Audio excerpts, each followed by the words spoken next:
Lesson number 6, work to learn, don't work for money. एक बार मैं सिंगापुर गई थी, वहाँ के एक लोकल न्यूज़पेपर के लिए इंटरव्यू करने।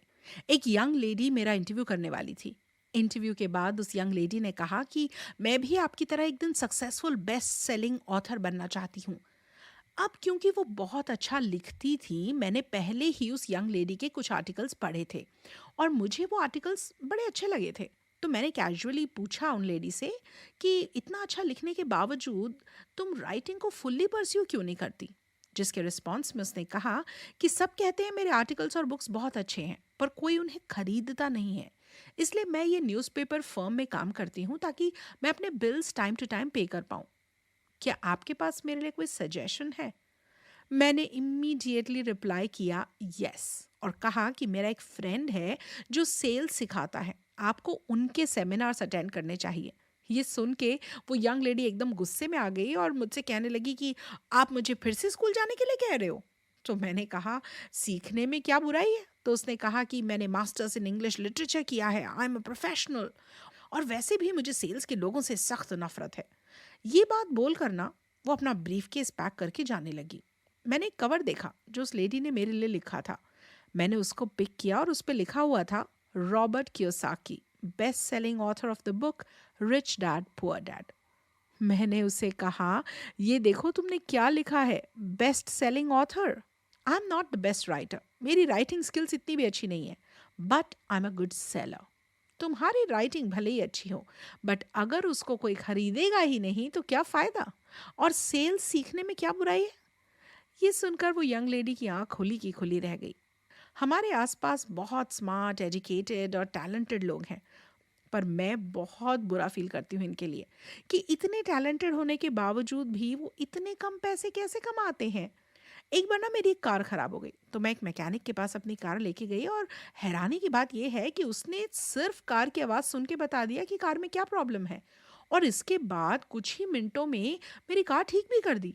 बहुत सारे हाईली एजुकेटेड ब्रिलियंट लोग $20,000 से भी कम कमाते हैं, और ये बात उन्हें एक बिजनेस कंसल्टेंट ने बताई थी। They are one skill away from becoming rich. इसका मतलब आपको एक स्किल सीखना है जो आपको बहुत सारे पैसे कमाने में हेल्प करेगा। जैसे अगर आपको फाइनेंशियल इंटेलिजेंस चाहिए तो आपको ये चारों स्किल्स सीखने पड़ेंगे। पहला, अकाउंटिंग। दूसरा, इन्वेस्टिंग। तीसरा, मार्केटिंग। और चौथा, लॉ। ये चारों स्किल्स को सीख के आप पैसे से पैसा बनाना सीख सकते हो। पर हम सब लोगों को एक ही स्किल आता है, the skill of hard work. Example के लिए वो young lady marketing and sales सीख के अपने बुक को सेल करवा सकती थी, पर वो सिर्फ आंख बंद करके हार्ड वर्क ही किए जा रही है। मैंने जब अपनी फर्स्ट बुक लिखी थी, if you want to be rich and happy, don't go to school, तब पब्लिशर ने मुझे एक सजेशन दिया था कि इस बुक का नाम द इकोनॉमिक्स ऑफ एजुकेशन ये रखूं। जिसके रिस्पॉन्स में मैंने कहा कि ये बुक का टाइटल सिर्फ दो ही लोग खरीदेंगे, पहला मेरे फैमिली मेंबर्स और दूसरा मेरे फ्रेंड्स। बट जो पहला टाइटल है वो कैची है, तो बहुत ज़्यादा चांसेस हैं कि लोग इसे खरीदेंगे। जिसके बाद मुझे बड़े बड़े टीवी शोज पे इनवाइट किया गया और मेरी बुक की सेल्स भी स्काई रॉकेट कर गई, क्योंकि मैंने टाइटल को मार्केटेबल रखा था, जिसने मेरी बुक को और ज़्यादा सेल करवाया। 1969 में मैंने United states merchant marine academy से अपना एजुकेशन कंप्लीट कर लिया था और अपना first job standard oil company में चालू कर दिया था। वहाँ पर मुझे ज़्यादा पैसे नहीं मिलते थे, मैं साल में $42,000 कमाती थी, पर मैं खुश थी क्योंकि कॉलेज के बाद ये मेरी फर्स्ट जॉब थी। इस जॉब में मुझे 5 महीने की छुट्टी भी मिली थी, तो करियर के हिसाब से ये एक ठीक ठाक जॉब थी मेरे लिए। पर मैंने 6 महीने बाद ही ये जॉब क्विट कर दी और मरीन कॉर्प्स ज्वाइन कर लिया। ये बात मेरे एजुकेटेड डैड को समझ नहीं आई, बट मेरे रिच डैड ने मुझे कॉन्ग्रेचुलेट किया। स्कूल और कॉलेज में ही हमें सिखा दिया जाता है अबाउट स्पेशलाइजेशन, कि अगर एक फील्ड में घुस रहे हो तो उसमें ही स्पेशलाइज्ड नॉलेज गेन करो। इसलिए तो डॉक्टर्स, लॉयर्स, पायलट्स, टीचर्स अपना स्पेशलाइजेशन फिक्स कर लेते हैं, और यही मेंटालिटी मेरे एजुकेटेड डैड भी मानते हैं। पर मेरे रिच डैड इसका कंप्लीट ऑपोजिट मानते हैं। You want to know a little about a lot? अब एक फील्ड में बहुत नॉलेज हासिल करने के बदले बहुत सारी फील्ड में थोड़ा थोड़ा नॉलेज हासिल करने की ज़रूरत है। इसलिए मेरे रिच डैड ने मुझे और माइक को उनके बिजनेस के हर सेक्टर में थोड़ा थोड़ा काम करवाया, whether it be marketing, sales, accounting, etcetera. Rich dad मानते थे कि जब आप सिर्फ एक ही चीज़ पर फोकस करके स्पेशलाइज्ड नॉलेज गेन करते हो, तब आप बाहर की दुनिया से डिस्कनेक्ट हो जाते हो, जो कि आपका नुकसान करती है। एक बिजनेस चलाने के लिए आपको हर फील्ड का नॉलेज होना चाहिए, ताकि दूसरों से काम निकलवा सको। मैंने जब अपनी United states merchant marine academy की जॉब छोड़ी, तो मेरे पुअर डैड एकदम नाराज हो गए कि ये मैंने क्या कर दिया। जहाँ पे मेरे rich dad, he was very happy, because उनको पता था कि मैं मर्चेंट नेवी एकेडमी में वर्ल्ड ट्रेड के बारे में सीखने गया था और मरीन कॉर्प्स में लीडरशिप सीखने गया था, क्योंकि सबसे इंपॉर्टेंट चीज़ बिजनेस में मैनेजमेंट ऑफ पीपल होता है। 1973 में वियतनाम वॉर से लौटने के बाद मैंने मरीन कॉर्प्स क्विट कर दिया था और जेरोक्स कॉरपोरेशन में काम करने के लिए घुस गई थी। अब वहाँ पे मैं इसलिए नहीं गई क्योंकि मुझे बहुत बेनिफिट दिख रहा था, बट मैं वहाँ पर इसलिए गई क्योंकि एज अ पर्सन मुझे किसी से बात करने नहीं आता। मैं बड़ी ही शाय किस्म की इंसान थी, पर मुझे अपने इस फियर को कॉन्कर करना था और इसलिए मैं ज़ेरॉक्स कॉरपोरेशन में गई, क्योंकि ज़ेरॉक्स कॉर्प में one of the best sales training program सिखाए जाते हैं। और आपको तो पता ही होगा, सेल्स में काम करने से धीरे धीरे आपका रिजेक्शन का डर खत्म हो जाता है। Job is an acronym for broke. मैंने जेरोक्स कॉप में 4 साल काम किया और देखते ही देखते पूरे ऑर्गेनाइजेशन में मैं टॉप 5 सेल्समैन में आ गई थी।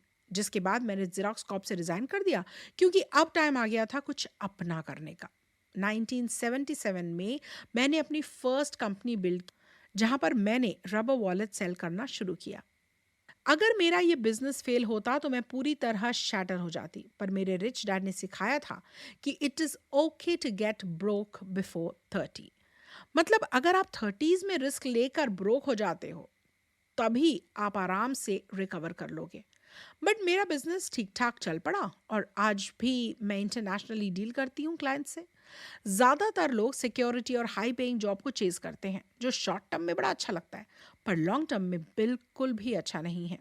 इसलिए मैं लोगों को काम करके स्किल्स सीखने की सलाह देती हूँ। ना कि काम करो ताकि पैसे कमा सको। मेरे बहुत सारे स्टूडेंट्स ना मुझसे कहते थे कि जो स्किल हमें सीखना नापसंद है, तो वो हम कैसे सीखें। तो मैं ये कहती थी कि जिम जाना टफ है, बट जब आप जिम का सेशन खत्म करते हो, तब एक सेंस ऑफ सेटिस्फैक्शन आता है ना। उसी तरह स्टार्टिंग में कोई भी चीज़ में आपको बोर होता होगा, बट जो चीज़ लॉन्गर रन में आपका फ़ायदा करे, उसको हमेशा प्रायोरिटी पे रखो। मैं अपने स्टूडेंट से पूछता था, अब आप में से कितने लोग मैकडॉनल्ड से अच्छा बर्गर बना सकते हो? ऑलमोस्ट सभी अपना हाथ उठा देते हैं। बट क्या आप लोग मैकडॉनल्ड्स जितना पैसा कमा रहे हो? क्योंकि मैकडॉनल्ड्स अपने बिजनेस सिस्टम और एप्पल रियल एस्टेट के बिजनेस को फ्रेंचाइजी थ्रू एक्सपैंड करने में एक्सपर्ट थे। जैसी मैकडॉनल्ड्स बिल्ड करने पे ध्यान देते हैं, वैसे ही आपको भी स्किल्स बिल्ड करने पे ध्यान देना चाहिए। टॉप 3 मैनेजमेंट स्किल्स जो आपको बिल्ड करने पे ध्यान देना चाहिए। पहला, मैनेजमेंट ऑफ कैश फ्लो। दूसरा, मैनेजमेंट ऑफ सिस्टम। और तीसरा, मैनेजमेंट ऑफ पीपल। सेल्स और मार्केटिंग एक ऐसा स्किल है जिसमें सबको स्पेशलाइजेशन हासिल करनी चाहिए। हाँ, इनिशियली सेल्स करने में आपको दिक्कत होगी, बट जैसे ही आपके दिमाग से फियर ऑफ रिजेक्शन निकल जाएगा, आप सोच भी नहीं सकते, आप एक मनी मिंटिंग मशीन बन जाओगे। मैं आज भी सेल्स एंड मार्केटिंग की बहुत सारी बुक्स पढ़ती हूँ और सेमिनार्स अटेंड करती हूँ, ताकि मैं अपने आप को कॉन्स्टेंटली अपग्रेड कर पाऊँ और पैसे कमा पाऊँ। मेरे रिच डैड कहते थे, to be truly rich we must be able to give as well as receive. इसलिए मेरे रिच डैड चर्चेज एंड और भी बहुत सारी जगह पर पैसे डोनेट करने लगे। वेयर एज मेरे पुअर डैड मानते थे कि जब मेरे पास इनफ होगा, तभी मैं डोनेट करूंगा। वो receive and then thank you shall give के कॉन्सेप्ट में मानते ही नहीं थे। बट सच बात तो ये है कि ही नेवर हैड इनफ।